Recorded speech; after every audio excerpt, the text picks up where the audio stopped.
Great. Well, as I mentioned, we're going to be bringing our next section in Mark's Gospel to a close this morning with what I think is probably one of the most dramatic sermon titles I've certainly preached on. This morning we're going to look at this. So fasten your seatbelts. Desecration, Tribulation, and the return of Christ. We have taken 2 Sundays to unpack an extended section of prophetic teaching in Mark chapter 13 by Jesus. Last week we looked at part 1, and a lot of the preliminary stuff I included last week. Quite important to understand that as we unpack a passage like this. That is available on our YouTube channel if you weren't here with us last week. Jesus is responding to the question of when the temple will be destroyed, which is something that he has very explicitly predicted to his disciples. He sits with his disciples on the Mount of Olives across the valley from Jerusalem, where they can see the grand kind of structure of the temple with its beautiful white marble stones and overlaid in gold here and there. Jesus has said to his disciples that the temple will be completely dismantled, and we looked at the significance of that last week. This painting on the screen is a painting by the artist David Roberts. It was painted in 1870, and it depicts the siege of Jerusalem, and many of the events that Jesus is referring to in Mark chapter 13 occurred within that period of time. Fascinatingly, no one knows where the original of this painting is today. It was put up at Christie's for auction in 1961, and I guess was bought by an anonymous purchaser, and has disappeared ever since. So who knows where this painting is? It's a very famous painting, but it depicts the events that Jesus is speaking in great detail about in chapter 13. This is an extended section of prophetic speech which Jesus is uttering in response to this question about the destruction of the temple. And as is typical with biblical prophecy, and we spent some time thinking about this last week, it's something of a compressed picture. So Jesus is, of course, referring to the events that would unfold in the coming 37 years, that those, many of whom were hearing him literally, would themselves witness. But there are indications that Jesus is looking further ahead than those events to future patterns of incidents that would happen throughout history, and particularly preliminary events that would happen in the lead up to his own return, which is where we're going to focus ourselves this morning. And so oftentimes when biblical prophecy is delivered, the prophets are seeing something within a picture frame that refers not just to a single individual historic event, but to subsequent events that they see equally vividly. And so last week I showed you this picture of the ranges of hills and mountains that those who have joined us on our Nepal teams have had the opportunity to witness from a small hillside outside Pokhara. It is hard to distinguish which is nearer in terms of time when you see things like that. And so I've described what we have here as typical of many other prophetic visions that we have, particularly of Isaiah, as a compressed picture that describes what are all imminent events, historic events, but also patterns that will occur throughout the last days era, which is not just a few days. The last days in the Bible refers to the era between the first and second coming of Christ. The church age is another way of describing it.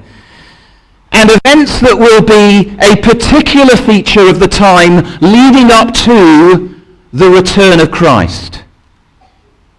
Last week we considered the way that that's how biblical prophecy often functions. An example is Isaiah, who almost within the same breath is describing the first and second coming of Christ.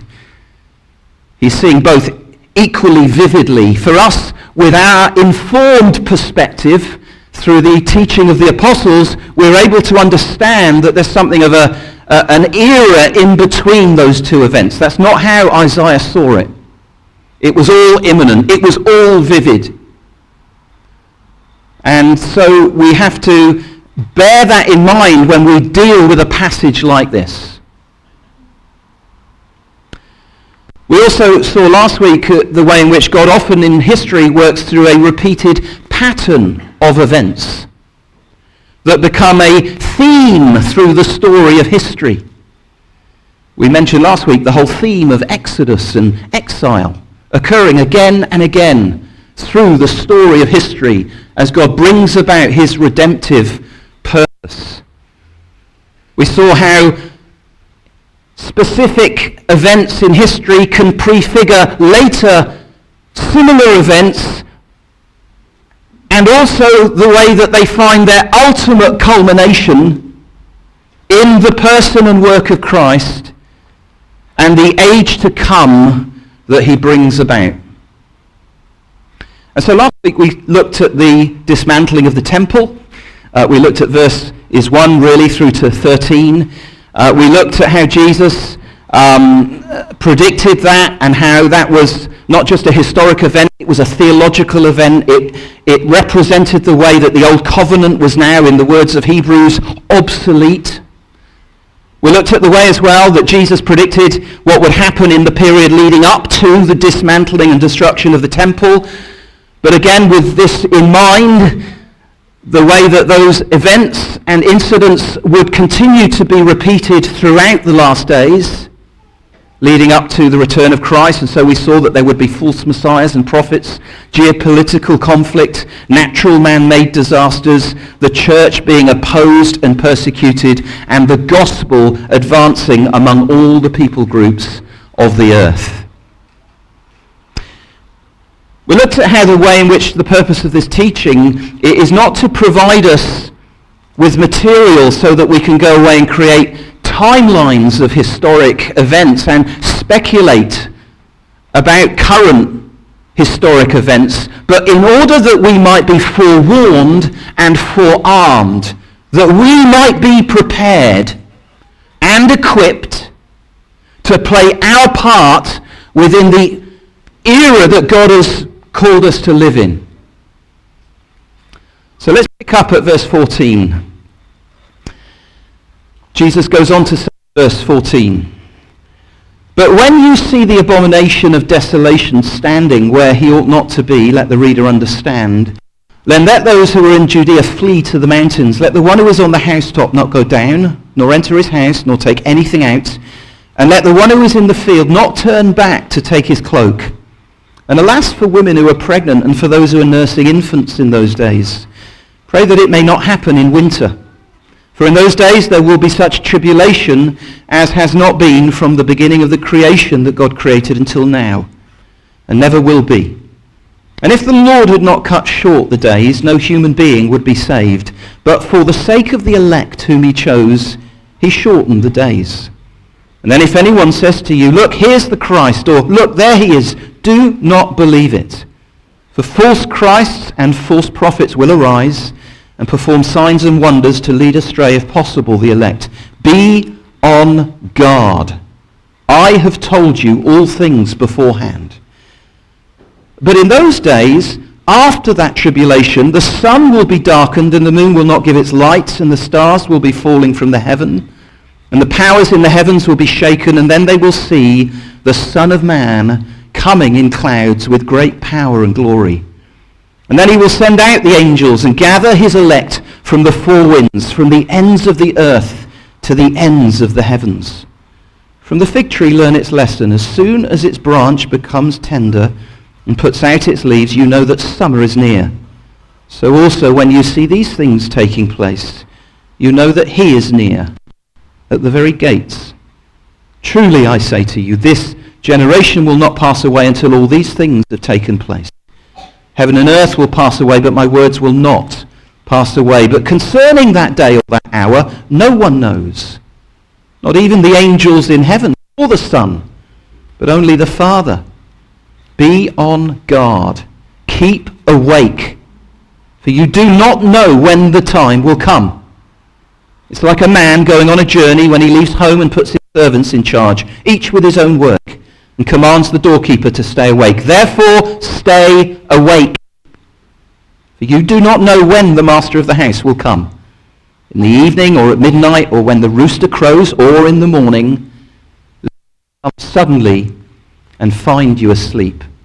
And what I say to you, I say to all, stay awake. So let's pick up this extended prophetic speech this morning, where Jesus speaks firstly here, in verse 14 onwards, of moments of what I would describe as scandalous desecration and periods of intense tribulation. Jesus speaks in verse 14 of the abomination of desolation standing where it ought not to be. It's like a Megadeth album, isn't it, Mike, or something like that. This is language, however, that was not new to the hearers. These are images that were a very familiar part of what we would describe as apocalyptic prophecy. There are echoes of Old Testament language and Old Testament imagery here that the early listeners would have immediately understood and made connections with. And in particular, there are references to the apocalyptic visions of Daniel that he recorded.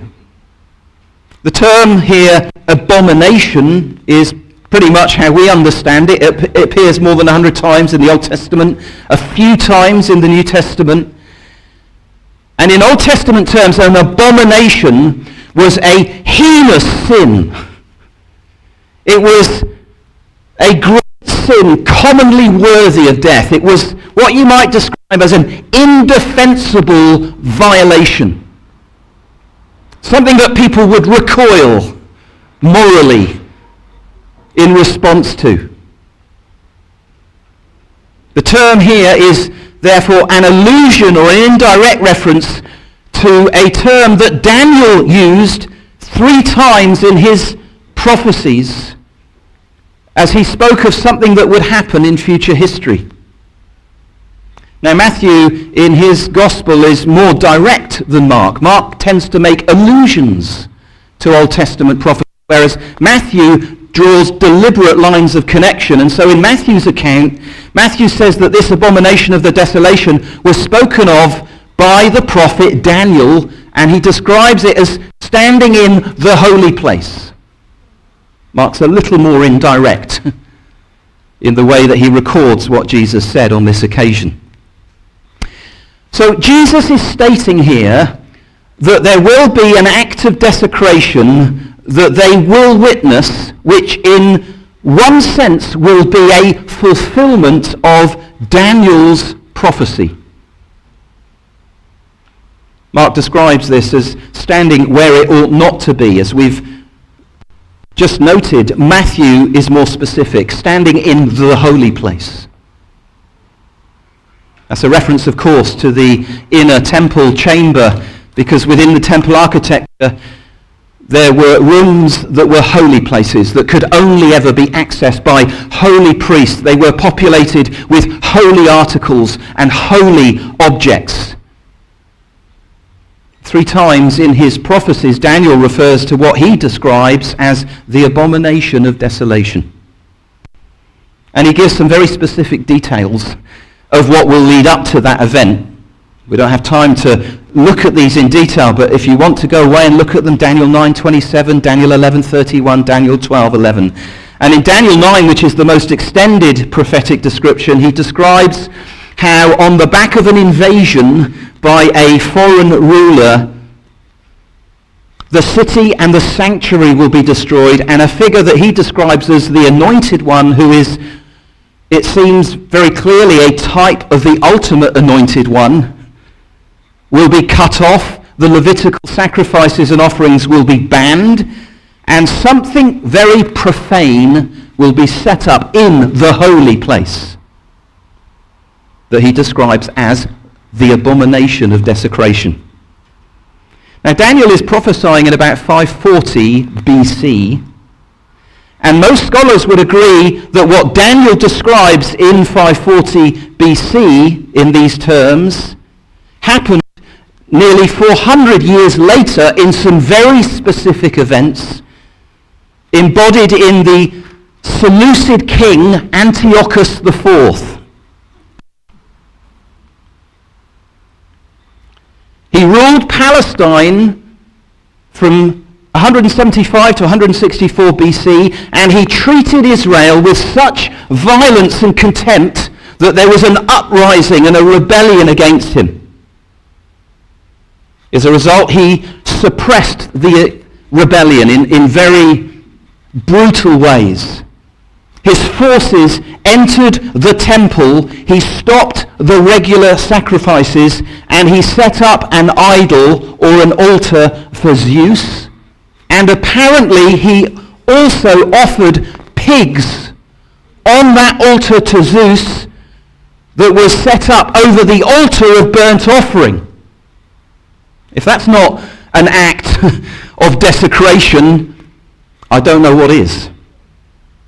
And all of that happened on December the 25th, 167 BC. So what is Jesus referring to here? He's of course not referring to that past historic event, but he is indicating that there will be a future fulfillment of Daniel's prophecy. The desecration of the temple under Antiochus is in some sense an event that will be repeated according to Jesus. It will have a future outworking. And so whilst Daniel's Old Testament prophecy has had a historic fulfillment in the events of 167 BC, that incident becomes like a sign on the landscape of history that points forward to future subsequent in incidents and events. The times would have changed, the historical details will be different, the characters will be different characters, but there will be a similarity with what has happened in the past. The desecration of the temple then under Antiochus will not be just a one-off, unrepeated event, but it will find some repetition in history. And Jesus, I believe, is predicting events that would happen 37 years later that would be in one sense a repetition of what Daniel prophesied would happen and that did happen through Antiochus. Are you following the logic of this through? Okay. Bear in mind what I said about the way that biblical prophecy often speaks of repeated patterns that will continue to occur through history. Now there's a few theories on what specific events Jesus is referring to when he speaks of this happening imminently. The fact that Mark includes this very curious little aside, let the reader understand, it's almost like a wink to the reader, implies that whatever it is he's referring to, it would be very obvious to those hearing his gospel when it happens. There's been a few possibilities. There's evidence in AD 40 that the Emperor Caligula had planned to set up an image of himself in the temple in Jerusalem. There's no real evidence that that actually materialized. There's also events around AD 67 and 66 where the Jewish freedom fighters set up a puppet high priest in the temple and they committed murder within the temple zone.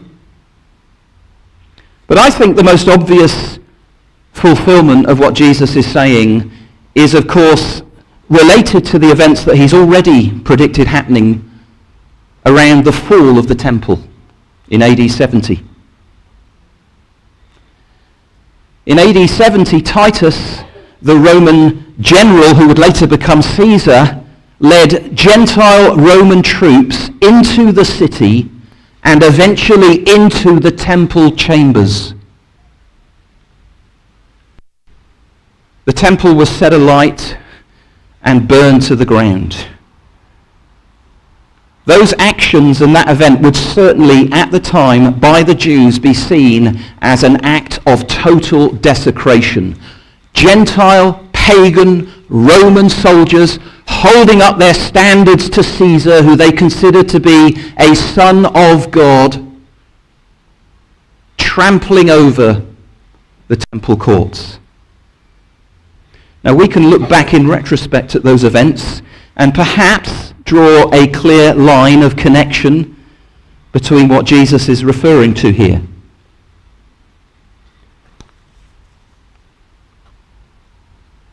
The question we then need to ask, if you're following me, is whether or not we are to continue to expect future similar acts of desecration, when in effect people and objects are inappropriately installed into spaces that are intended to be set apart for holy, Christ-centered purposes.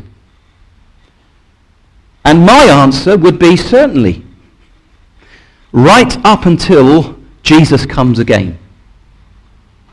You see, Jesus has already spoken about the way that false Christs would appear. The New Testament writers use this language, antichrist, to describe a spirit that was already at work in their day, in their age, in apostolic times. They describe how that antichrist spirit at times will be embodied in individuals who may not overtly oppose Christ, but they will be installed as a kind of distorted alternative to Christ. And they will distort the Christian message. And so John in AD 85, around AD 85 to 95, says these words, "Children, it is the last hour. And as you've heard that Antichrist is coming, and even now many Antichrists have come. By this we know that it is the last hour." That's a long hour. But John is saying, look, this is already happening in our day. The spirit of Antichrist is already at work, and it has already been embodied in particular individuals. And as we look back, of course, from our perspective on human history, it's not hard at all, is it, to identify examples of this. Both a general spirit of deception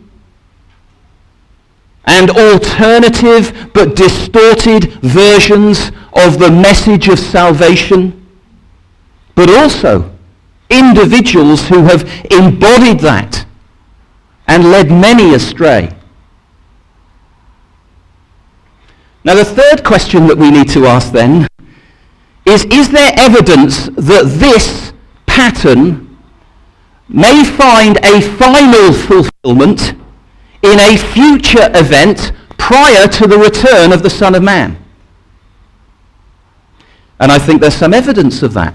2 Thessalonians 2, Paul, in the context of addressing speculation over the fact that Jesus has already returned, teaches about the man of lawlessness who will take his seat in the temple of God, proclaim himself to be God, but will be brought to nothing when Jesus appears. And so he speaks of the mystery of lawlessness that is already at work. Again, it's similar to the language of the Antichrist. There is a spirit already at work. But he also speaks of a lawless one. How that spirit is going to be embodied in a particular individual, perhaps. There's a similar kind of notion here to the Antichrist language of John. And Paul seems to point to the fact that there will be, in a sense, an ultimate lawless one, a final lawless one, prior to the return of Jesus, who will particularly embody this spirit, who will cast his spell over those outside of Christ, and who may even be equated with similar figures described in the book of Revelation. We won't go there this morning. It'll be a long morning. The reference to this individual setting himself up in the temple of God may mean that we understand this as a kind of ultimate, final epitome of the spirit that has been at work from apostolic times through to our own day. The ultimate, final example of what Daniel then prophesies and what Jesus says will happen in terms of the abomination of desolation. So once again, we have here an example of an historic event that becomes a repeated pattern that ultimately finds a fulfillment in the events and incidents of the wrapping up of the age when Jesus himself comes. So the Antichrist, the lawlessness spirit, is and will continue to be a feature of the last days, the church age, and there will be historical moments when this will be made obvious by acute acts of desecration and alternative Messiah-like individuals who embody that spirit. Do you understand? I'm not going to stand here this morning, however, and give you a list and draw lines that I don't think we have the freedom biblically to draw. You make up your own mind. And in the lead up to Christ's return, there is an indication that there may well be a final, ultimate example of this, of the lawless one. I just love the way that Paul then speaks of how Christ on his return will, in his words, kill him with the breath of his mouth and bring him to nothing. It all needs putting into perspective. Jesus is not going to draw out a sword or punch him in the face. What's he going to do?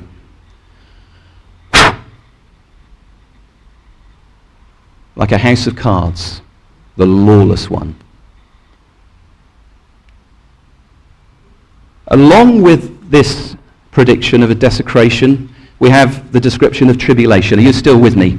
It's a lot to swallow this morning, isn't it?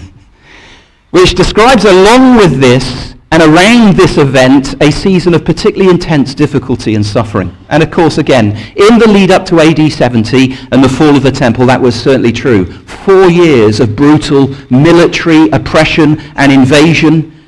Jerusalem under siege, food supplies cut off, starvation in the city, and then those pent-up Romans sacking Jerusalem with thousands killed.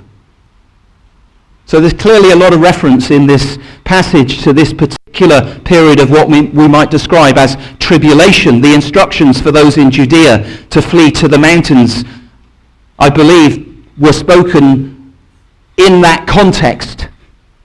The man on the roof, the flat roof in Judea, which would be accessed from the outside of the house. Get down from your roof and don't bother getting back into your home. Flee. So there are some very clear lines of connection and application to what would happen 37 years later. But once again, the indication here, I believe, is that there will be, through history in the last days, the church age, repeated periods of intense difficulty and suffering that in a sense are prefigured by these events that would happen in AD 70. And perhaps a much greater ultimate experience of a period of tribulation leading up to Christ's return. Verse 24, Jesus says, after that tribulation, the sun's going to be darkened, The moon is going to be dimmed and the Son of Man will return. So, desecration, tribulation, sorry I forgot to show you Titus, that's the general Titus, and that is lawlessness. You draw your own conclusions. Here, to remind us of the purpose of this, the call is during such times of desecration and tribulation not to be alarmed, but to actually take comfort in the fact that God himself controls the time frame of such periods. And that whilst there may be an intensity, there will be an end to these periods of upheaval. And so there is here a call to hang on in there during times of upheaval and intense difficulty and pressure. And one of the themes of apocalyptic writing is just that. The assurance that our God is sovereign, that he is the Lord of history, that he is in control, that the times are in his hands, and that he will preserve his chosen people. In fact, in his tenderness, he will cut the time short for the sake of his elect. Isn't that wonderful? God's in charge of the clock, friends. He is the Lord of history. Immediately here, following his teaching about, not here, but in 2 Thessalonians, the teaching that I refer to about the coming of the lawless one, Paul brings application in verse 15 of 2 Thessalonians 2. What's the application of what he teaches? He says in verse 15 of 2 Thessalonians 2, "So then, brothers, in the light of what I've just explained about the man of lawlessness, what is your appropriate response to be?" What does he say there? "So then, brothers, go away with a sense of alarm. Fill in the blanks with speculation. Create some detailed timelines. Start a YouTube channel to share those timelines with others." No. Jesus doesn't call us to alarmism, speculation. What he calls us to is found in 2 Thessalonians 2 verse 15. It's encapsulated in these words. "So then, brothers, stand firm and hold to the traditions that you were taught by us, the apostles. Either by spoken word," Paul preached in person among the Thessalonians, "or by word of letter." And so if we understand what Paul writes correctly, we will do what he commands us to do in the light of that teaching. We will, in effect, hold to the traditions. That's to be our response. Hold on to apostolic teaching. Hold on to the gospel. Get back to what we might describe as biblical orthodoxy. Hold on to the teaching. So we have a desecration, we have a tribulation, and then we have a shift of gears from verse 24 onwards, when Jesus now speaks of his own glorious return, which is, of course, the main event, which all of these preliminary events are leading up to. This, of course, is where our focus and attention should be. Jesus earlier described the upheavals as the birth pains. Now, I'm not qualified to speak about birth pains. But we all know, some of you through a lived experience, that the birth pains are not the event itself. They are the sign that the event is on the way. The birth pains are the painful precursors to the drama and relief of the arrival itself. The emergence of false Christs, prophets, geopolitical friction, natural man-made disasters, persecution, the advance of the gospel among unreached people groups, public displays of desecration, periods of intense tribulation. These are all the contractions, the birth pains, the precursors. They are not the main event. They're not the thing that we should be preoccupied with and fascinated by. They are leading up to the main event itself, which is the arrival of Jesus as he steps into the drama of human history. Jesus, when he came in Bethlehem, brought the kingdom amongst us. It's like the kingdom was a foot in the door. And since that time, of course, the kingdom has been amongst us.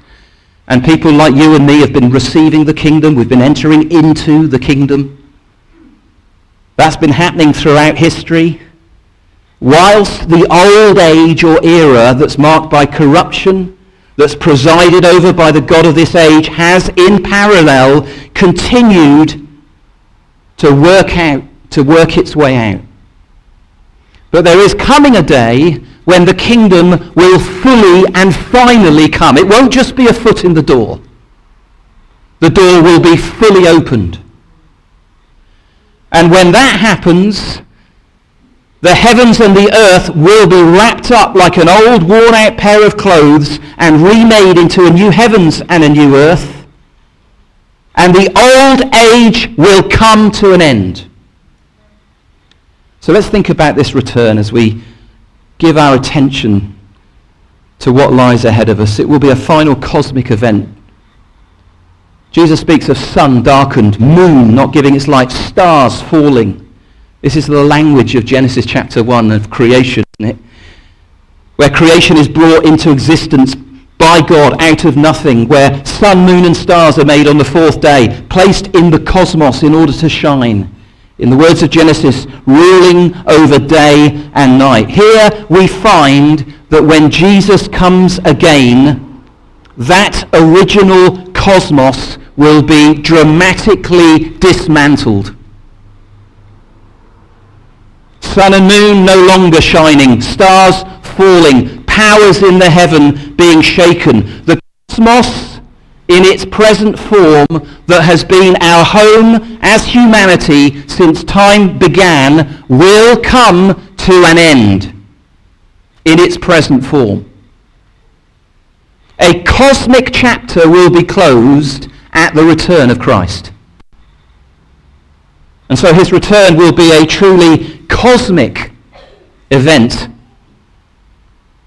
Psalm 110, quoted by Hebrews, says this: "In the beginning, Lord, you established the earth, and the heavens are the work of your hands. They will perish, but you remain. They will all wear out like clothing, but you will roll them up like a cloak, and they will be changed like clothing. But you are the same, and your years will never end." So the return of Christ then marks not just the end of an era, but the end of the cosmos in its current form. The old age and the old creation will be brought to an end, and a new age and a new heavens and earth will begin. The reality, of course, is that sin has spoiled not just human hearts, it has spoiled everything, including the material environment that we live in. And so redemption is not just making individuals right with God, it includes, in the words of Jesus, the renewal of all things. That's the scope of what Jesus has made possible in his death, resurrection, and ascension. 2 Peter 3 says this: "The day of the Lord will come like a thief, and on that day the heavens will pass away with a loud noise. The elements will burn and be dissolved, and the earth and the works on it will be disclosed. Since all these things are to be dissolved in this way, it's clear what sort of people you should be. in holy conduct and godliness as you wait for the day of God and hasten its coming. Because of that day, the heavens will be dissolved with fire and the elements will melt with heat. But based on his promise, we wait for new heavens and a new earth where righteousness dwells. There's not a lot of detail given. There are hints and pictures and metaphors. But it appears that in the new heavens and the new earth there will be no longer a need for the direct light of the sun or the stars or the reflected light of the moon. In the words of John in Revelation, the city has no need of sun or moon to shine on it, for the glory of God gives it its light. And its lamp is the Lamb. Isn't that wonderful? It's like one of those halogen floodlights that you notice during the day, just in the corner of your eye is still on. You think, why is that on? It's the middle of the day. That's what the sun will be like, in the light of the shining glory of God in the new heavens and the new earth. The sun, the moon, and the stars will all be redundant in the new age, because everything will be infused by and illuminated with the glory of God and the lamp of the Lamb. Isn't that wonderful? So whilst we're called during this age to work out our original mandate to steward the earth, we are called to tend and steward the earth. We're not called to destroy the garden. We do that recognizing that planet Earth and the cosmos in its current form will be so radically transformed that there will in effect be a whole new heavens and a new earth free from the impact of sin and populated by those who are in Christ. Secondly, a final kingdom event. Genesis speaks of the sun, moon and stars ruling, and these were often in the Hebrew mind figurative or symbolic of power and rule, and earthly powers and rules. And Jesus says here that the powers of the heavens will be shaken. The return of Christ in power and glory is the return of the King himself. Any previously delegated authority and rule, as well as all authority that has opposed Christ's rule, will come to an end. See, in his first arrival, described in the Christmas events, Christ comes in humility with his power and glory concealed to introduce, as we've said, his kingdom. But when he comes again, it will be with that glory and power on full display in order to bring his kingdom fully and finally into place. He refers to the Son of Man coming in the clouds. It's a reference to Daniel 7, where Daniel sees this vision. He says, "As I looked, thrones were placed, and the Ancient of Days took his seat. His clothing was white as wool, his hair like the hair of his head like pure wool. His throne was fiery flames. Its wheels were burning fire. A stream of fire issued and came out from before him, and thousands upon thousands served him. 10,000 times 10,000 stood before him. The court sat in judgment. Books were opened, and I looked then because of the sound of the great words and the horn was speaking. And as I looked, the beast was killed, its body destroyed, it was given over to be burned with fire." And then he says this, "I saw in night visions, and behold, with the clouds of heaven there came one like a son of man, and he came to the Ancient of Days and was presented before him, and to him was given dominion and glory and a kingdom, that all peoples, nations, languages should serve him. His dominion is an everlasting dominion, which will not pass away, and his kingdom one that will not be destroyed." This is the language of kingdom. It's the language of authority. And it assures us that Jesus, who is, of course, the Son of Man, that was his favorite designation for himself, as a fulfillment of what Daniel saw in his visions, will return to implement what has been decided in heaven by the Ancient of Days. All peoples of the earth will be in happy subjection to him as Lord of all. So the age to come, I'm afraid, will not be an age of human democracy, but of happy subjection to the glorious Son of Man. Revelation 11:15, the seventh angel blew his trumpet, and there were loud voices in heaven, saying, the kingdom of the world has become the kingdom of our Lord and of his Christ, and he will reign forever and ever. The question for us in this present age is whether or not that marks our lives in the here and now. Are you living in happy subjection to Jesus, the Son of Man? One final thing here, we find a final gathering of the saints. Jesus speaks of how there will be a gathering of the elect from the four winds, from the ends of the earth, from the ends of the heaven. You see, in this age, Jesus' people gather locally, like we are doing in this place today, in different places at different times. But there will be at the return of Christ what you might describe as a final, full gathering.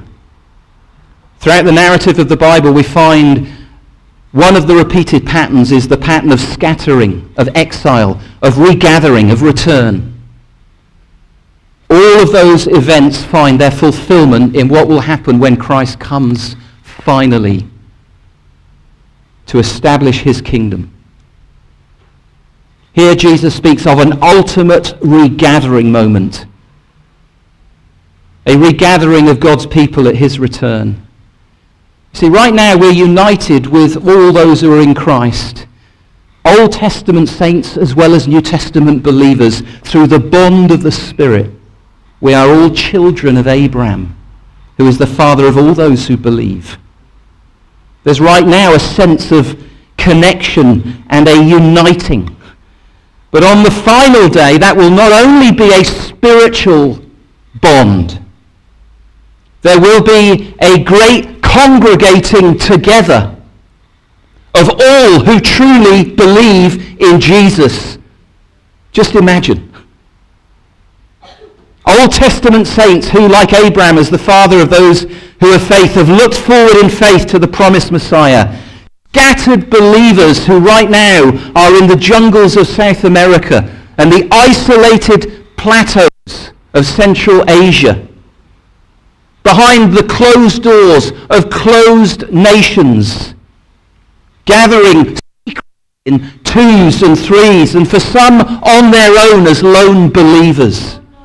When Christ comes, they will all hear the trumpet sound, and it will be an invitation to gather as a great congregation, not as an invisible body, but as a visible body of Christ. What a gathering. What a gathering. What a day. Ever wondered what that would look like? Well, you don't need to wonder, because John himself saw that day. He described it in this way. I saw four angels standing at the four corners of the earth, the four winds of heaven, so that no wind could blow on the earth or the sea or any tree. And I saw another angel rising up. He goes on to say that the angel cries out, don't harm the earth or sea or trees until we seal the servants of God on their foreheads. And I heard the number of the sealed, 144,000. That's a symbolic number, I believe. Sealed from every tribe of the Israelites. 12,000 symbolically he describes from each tribe. And after this I looked, and there was a vast multitude from every nation, tribe, people, and language, which no one could number, standing before the throne and before the Lamb, clothed with white robes, crying with a loud voice, salvation belongs to our God. What's our response then as we bring this to an end? Well, Jesus says when you see these things taking place, you know he's near at the very gates. We are to live with an expectant sense of Christ's imminent return, wherever we find ourselves on the timeline of history. This is the last hour. as John put it in AD 85. We're still in that last hour. Who knows when that hour hand will finally click? But we're in the last hour. Whilst we observe these signs and anticipate his return, we are also called, of course, to avoid irresponsible predictions of the exact time of his return. Concerning that day or hour, no one knows. And we are called to be on our guard, to keep awake. Therefore, stay awake. And again, Jesus says, what I say to you, I say to all believers throughout all of time, stay awake. That's our appropriate response. Do you get the message? We're called to be awake, not be alarmed. We're called to live with urgency, not passivity. We're called to hopefully expect the return of Christ and all that that represents. Not sluggish, but living with urgency, prayerfully living as close as we possibly can in our experience with God, in relationship with him.